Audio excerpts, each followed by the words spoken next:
काहे गला मोर आखि पितुला के मलिन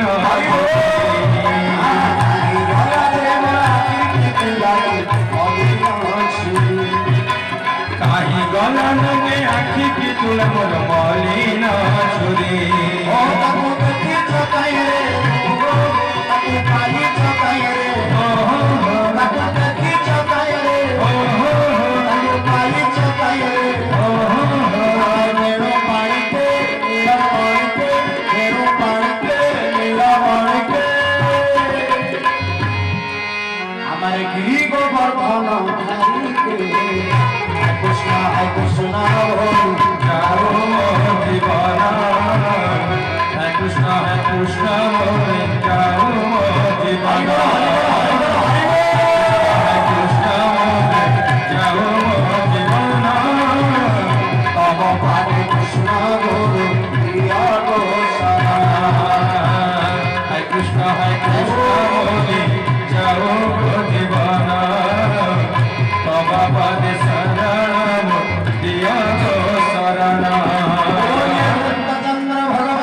भोजन करी